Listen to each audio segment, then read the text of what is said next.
Let's go! What's up, guys? Welcome back to Let's Talk Binge Eating Disorder. This is episode 2, and before we get started, I just have to thank you guys. The feedback on episode 1 was overwhelming and just amazing. I never expected that kind of response, and it's really awesome to see so many people come out and be so open and transparent, and it's really going to help the conversation moving forward. When I started the series, I planned on doing one of these per week, maybe one every 2 weeks, but just there were so many good questions, so many good comments and topics that were brought up during that comment section on the first video that I was very inspired to start talking about things. And hopefully the more of these we do, the more often we do them, I'm going to try to do a couple a week, the more often we do them, we get that conversation going more frequently, more consistently, and people are just going to benefit from that. So I picked these topics today were completely random. It was just they were at the forefront of my mind. They're no more important or less important than anything else we're going to talk about. But today's topics are macronutrient tracking, intermittent fasting, and failure. I get a lot of questions about macro tracking and calorie tracking during recovery, and this is going to be a recurring theme here.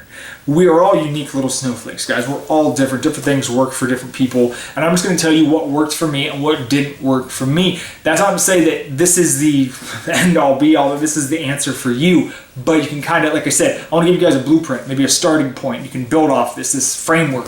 And then hopefully that will get you on your road to recovery like it was able to help me. So, macronutrient tracking. Should you do it? Well, this is going to sound like a cop-out, but this is the answer.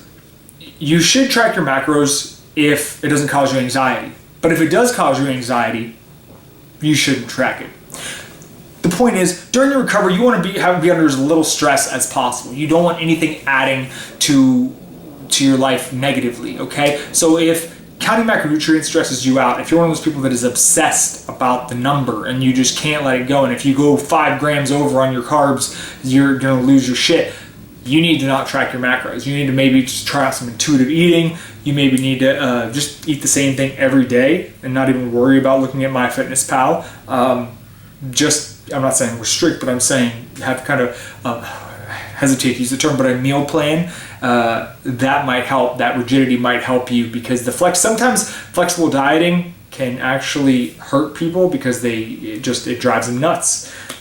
So for me, I counted macros starting in 2008 up until a little bit last year. I counted all the way through. So that's like, say about half of the time I dealt with binge eating disorder, I counted macronutrients. Now, there was only one period of my life where it would cause a detriment, and that was during my bodybuilding competition season. And that's a topic for another video entirely, but that was, I just don't think dieting for shows is good for people with eating disorders or bad relationships with food. It's gonna, like I said, that's a topic, that's a one topic video right there. Contest prepping for people with disordered eating. That's gonna be, that's a big one. Anyways, I digress. That was the only time it ever caused me any agita. All right, so tracking macros actually, worked for me because I like to be able to see what I was eating, and it gave me an idea. I'm like, okay, I'm eating this, eating that. Now, you know that tracking macros is not magic. You know that binge eating disorder, eating and eating disorder is a mental illness, and it's going to control you no matter what your plan is. You can have the best diet breakdown in the world. You can track your macros to a T, but as soon as as soon as you black out, as soon as you start your binge, doesn't matter what your fucking macros were. So, cliff notes, if it drives you nuts, don't do it. If it makes you upset, don't do it. Just figure out something else. But if you can track macros and you can be relaxed about it, and it doesn't hurt or your mindset when it comes to recovery, go ahead. Now, some people have talked about intermittent fasting, and this is another big double-edged sword, a lot like macronutrient tracking. It can hurt or it can help. For me, it helped a lot, and I'll tell you why. When I started intermittent fasting, it helped me get back in touch with my actual physical hunger. I had forgotten what it felt like to be physically hungry. Like my feelings of hunger were triggered by emotion, stress and sadness and anger.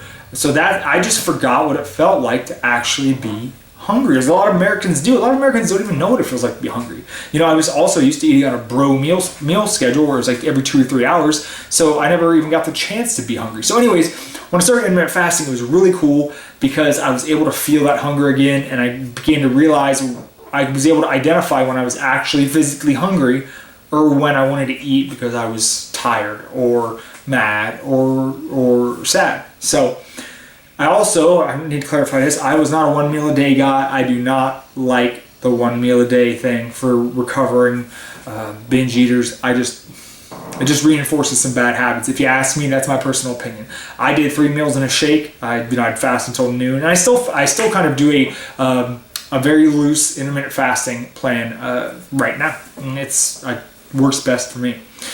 But just like tracking macronutrients, if it causes you issues, you got to take it out. That's the thing, man. You gotta, if you have a situation, a dietary approach, a relationship, a job that's making your recovery impossible. I know it's hard to do, but you gotta take that shit out, man. And that's the thing. So cliff notes as far as macronutrient tracking and intermittent fasting go: if it fucks you up, don't do it. If you can do it without driving yourself crazy, do it. I mean, I know that's, like I said, it's really shitty answers, but it was more or less a way for me to tell you how those two things worked for me when it came to my recovery. Now, we're going to talk about failure to finish up here today. I want to let you guys know something, and this was a recurring theme. I hear a lot of people beating themselves up in the comments on episode 1. You know, I think I thought I was doing good, and then I had a binge, and now I feel like shit. I've done blah, blah, blah. Look, first off, I know it's very hard to do, but negative self-talk accomplishes nothing. Stop talking badly about yourself, okay? Knock that shit off. Start loving yourself today, right now. That is one of the biggest things when it comes to recovery. One of the biggest things I learned from therapy is you need to love yourself, especially before you can love anybody else. But that's, like I said, that's another video. But you need to love yourself. Stop talking shit about yourself. You're a human. You will make mistakes. It's going to happen. And I'm gonna be honest with you guys. There are going to be points, I'm speaking from experience here, there's going to be a point where you think you've beaten this, where you are standing at the top of the mountain and you are triumphant. You know, you're like, I conquered my eating disorder. You know, I'm a success story. I did it. I fucking did it. And something's gonna happen, and you're gonna binge, and you're probably gonna go on a bad streak worse than you're gonna hit rock fucking bottom. You thought you hit rock bottom before? No way.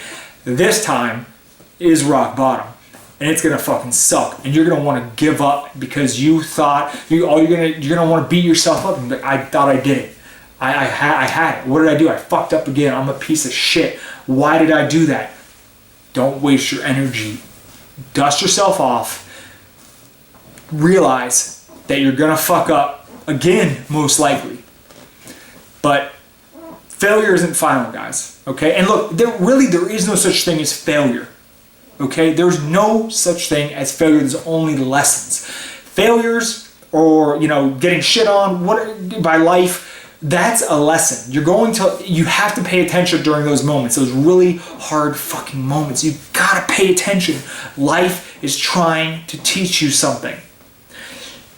Don't just go through all that bullshit for nothing.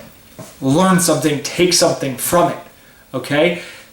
Beating an eating disorder, beating binge eating disorder is a fucking battle, and it's a grind. It is not going to be easy. You're just not going to find a magic bullet and figure this shit out. It's not going to work like that, okay? You're going to fail. You're going to fuck up. You're going to learn. You're going to pick yourself up, and you're going to do it all over again. Okay, it's just like Sisyphus. You're going to roll that fucking rock up the hill. You're going to slip. It's going to come back down. But guess what? Get right back under that rock. Start walking back up that hill. Because eventually, I don't care. It might feel like it takes 1,000 times. It took me 15 years. But it's going to feel like it takes you 1,000 times to get control of this. And, it's going to be that 1,001. That time. That's the time where you're going to get over the hump, and you just can't give up when it seems bleak. I know this seems like some really cliche bullshit, but it is, man. That's the truth. The truth of the matter is this shit is very hard. You are not going to beat it overnight. You are not going to beat it by watching my video and getting the magic clue that will help you beat it. Okay, this is a war you got to fight within yourself, and it's hard. But don't beat yourself up when you mess up. Okay, we all mess up. We're human beings, and it's okay. Love yourself.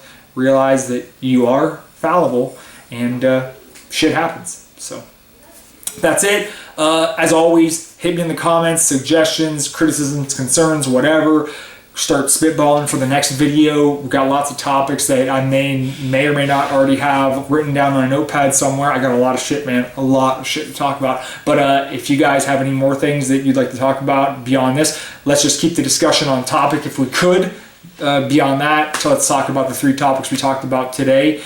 And thank you for watching. I will see you guys on the next episode. And until then, stay strong.